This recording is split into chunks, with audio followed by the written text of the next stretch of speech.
Moçada, vamos lá. Eu vou tentar falar um pouco mais alto, porque hoje tá barulhento pra caramba aqui. Qual que é a ideia hoje da gente conversar? Tirar alguns mitos, falar um pouquinho sobre técnica e aproveitar essa baixa intensidade de dezembro para a gente trabalhar a questão da postura, beleza? A primeira coisa que a gente tem que entender é que quando a gente fala de corrida, é um mundo à parte. Por quê? Você pode usar a corrida para brincar com um filho, com um primo, você pode usar a corrida para jogar tênis, para jogar futebol, e você tem o atletismo. E dentro do atletismo, você tem diferença de técnica dependendo da velocidade. Por exemplo, quando a gente chega para o velocista e para o fundista, são corridas completamente diferentes. A gente não pode usar a mesma técnica. Tanto é que quando você pega o velocista, a sapatilha, a área de contato que eles usam é do meio do pé para frente. Os pininhos que dão tração estão só na frente, no calcanhar não tem nada. Quando a gente vai para o fundista, que é a partir de 3.000 metros, você muda completamente a sua mecânica. E é o que a gente vai falar hoje sobre a mecânica da corrida. A primeira coisa é que não existe um padrão, não existe um jeito certo, nem que se eu quiser eu coloco todo mundo para correr igual, porque existem várias compensações que a gente vai tendo ao longo da vida. Essas compensações podem ser, por exemplo, por lesão. Muita gente que tem condromalácia, que é um desgaste natural do joelho, que a maioria das pessoas tem e que pode variar o grau, evitam dobrar muito o joelho, porque na flexão inicial do joelho dá uma pressão na frente. Aí a pessoa faz o quê? Corre com o joelho mais duro e corre mais com a panturrilha, mas com o pé engessado. Para quê? Para não fazer a flexão inicial. Então como é que eu vou falar para a pessoa? Dobra o joelho, dói meu joelho. Então ele vai se adaptar para correr naquela necessidade dele, que não vai doer. Outra coisa que pode fazer a corrida gerar compensações e variações: fraqueza muscular. Quando você está correndo, a gente faz o que? Sobe a perna, eleva, faz esse movimento de subida. Se a gente não tem força nessa musculatura da frente, que é o flexor, a gente pode passar o pé pelo lado. Então tem uma compensação. Já vi as pessoas correndo às vezes com a ponta do pé aberta, que às vezes ao invés de subir o pé, ela passa pelo lado. Então é compensação de uma fraqueza muscular. E a outra coisa é a parte cognitiva. Quando você escuta vídeo demais, informação demais, dica demais do professor, você assimila aquilo na sua cabeça e você fala: vou levantar o pé, vou manter a postura. Só que o que a gente está imaginando que a gente está fazendo nem sempre é a mesma coisa do visual. Então o que a gente imagina, transfere e fala vou fazer, às vezes gera compensação. Então como é que eu padronizo uma corrida? Não existe.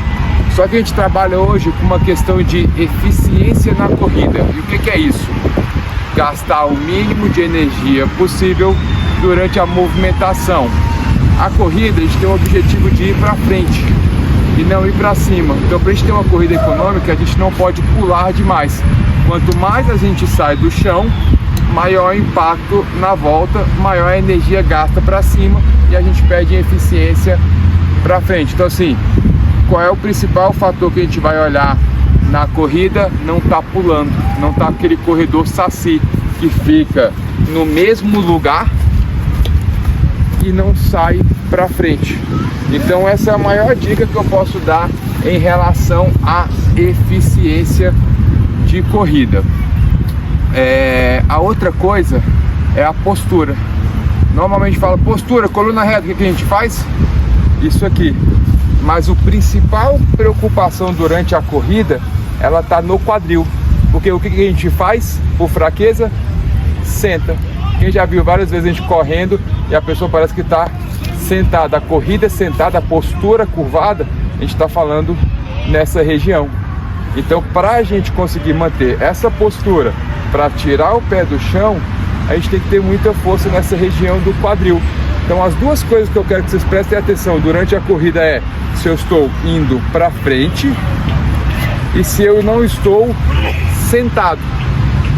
Só isso, tá? Aí a gente vai fazer agora alguns exercícios para que isso se torne mais natural. Então, não posso pular, não posso correr sentado e eu não posso correr muito em pé. É o terceiro fator, a inclinação do corpo. Então, se a gente corre indo para trás, a gente não tem mecânica de corrida. Então a gente precisa de um desequilíbrio. Essa é a brincadeira. Então a gente vai fazer 3 educativos ali para botar passada curta sem pular, coluna reta da lombar e inclinação do corpo. Beleza? Alguma dúvida pra gente passar para a oficina?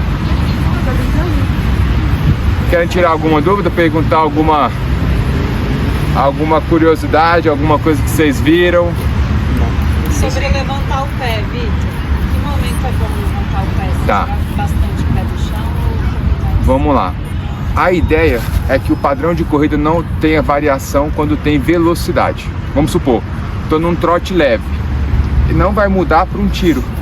Você vai ter um aumento da passada? Vai, mas não é nada exagerado, você não muda a mecânica. Então, tanto correndo devagar quanto correndo rápido, a mecânica é a mesma. O que muda é um pouquinho o tamanho da passada, que é impossível a gente dar um tiro sem aumentar tanto a passada. Mas não vai ser uma coisa exagerada, que antigamente falava assim, quanto maior a passada, melhor. Quanto maior a passada, mais você flutua. O pé, ele precisa sair do chão em todos os momentos. O que não pode acontecer é virar uma coisa que é aquela, já viu que você está correndo na lua? Você começa a tirar demais o pé. Quando a gente vai caminhar, por exemplo, vamos lá, vou caminhar, beleza? Quando eu estou caminhando, eu não penso em nada, é automático. Você já parou para pensar que quando a gente está caminhando, a gente alterna esquerdo com direito e o pé não sai do chão para dar a próxima passada? A corrida é a mesma coisa, só que na corrida a gente inventa. Então eu não consigo caminhar arrastando o pé. Então eu preciso tirar o pé do chão, ó, e pisar. Tirar o pé do chão e pisar. A corrida é a mesma coisa, a gente vai fazer esse educativo. Quando eu chego numa velocidade que eu não consigo mais caminhar, eu começo o trote. Então eu vou acelerar, eu tiro o pé do chão. Eu preciso levantar o meu pé para que eu dê a próxima passada. E aí não sei porquê, na corrida a gente inventa várias coisas. Por exemplo, só jogar o calcanhar para trás.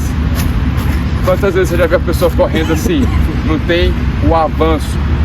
Ou o que eu falei da tira o pé do chão, levanta, o que a gente faz? Exagera. Aí começa.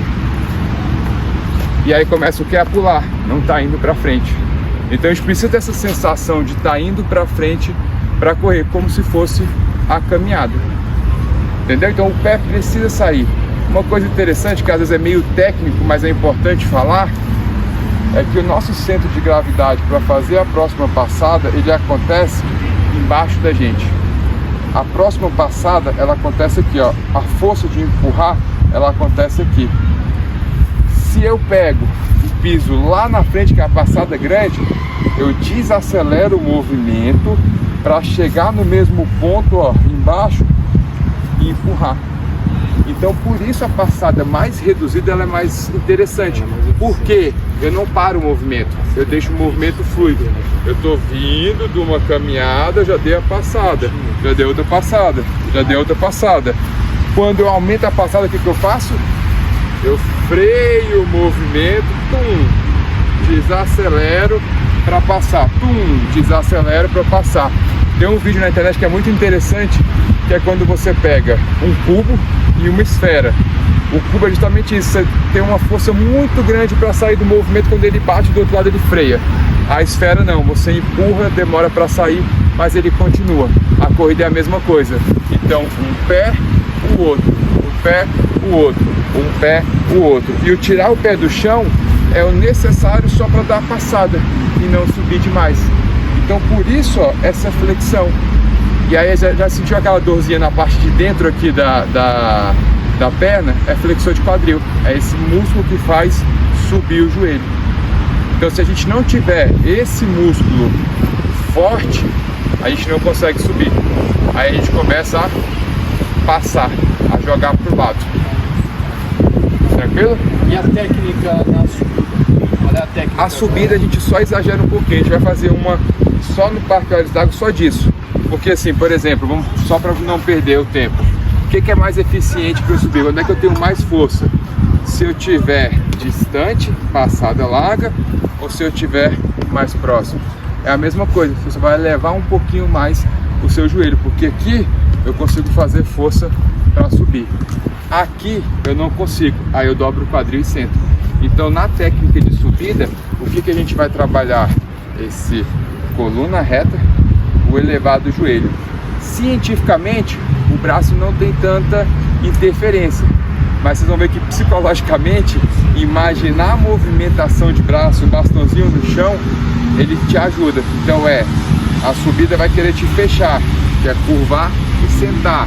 Você vai ter que ter a consciência de estufar o peito, estufar a lombar e levantar o joelho. Então você levanta um pouco mais o pé, que é como se fosse um degrau que você precisa subir.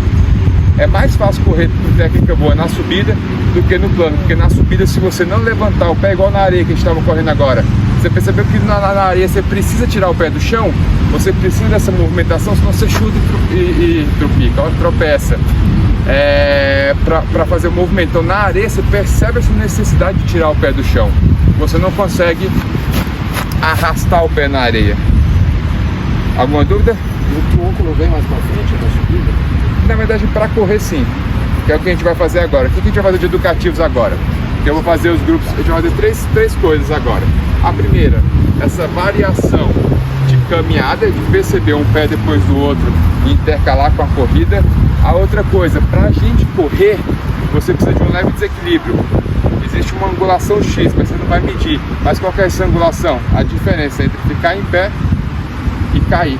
Então, tanto na subida quanto no plano, essa inclinação é o que te tira da inércia, que é o que te faz começar a correr. Então você não consegue correr assim ou assim. Você necessariamente tem que fazer isso. Aí você vai perceber no outro, que é interessante, que a gente está tendo um estímulo áudio, né? Estou falando para vocês, estou dando a instrução. Quando você for ver o outro fazer, por exemplo, vem cá, Márcia, o que as pessoas fazem? Inclina o corpo para frente. Isso não faz a mudança, vem cá. Por exemplo, ó, qual que vai ser o educativo? Deixa o pé reto, deixa cair o tronco para frente. Confia. É isso aqui, ó. Se eu fizer isso aqui, você vai colocar o pé na frente. Necessariamente ela começa a correr. O que as pessoas mais fazem? Joga o tronco para frente. Joga o tronco. Joga o tronco. Não é a cabeça, é o tronco. É confiar no... Isso, ó, é isso. É essa inclinação. Naturalmente, ó, você precisa colocar o pé, senão o nariz vai no chão. Então esse desequilíbrio é o desequilíbrio natural da corrida. É o cair um pouquinho para frente, é o tirar o calcanhar do chão, você começa a desequilibrar. Então a gente vai fazer esse desequilíbrio, esse do caminhar rápido e correr, para a gente começar a entender um pouquinho mais. Então, um pé saiu do chão, o outro já tem que vir. Um pé saiu do chão, o outro já tem que vir. Para você ter a fluidez do movimento. Beleza? Vamos tentar? É.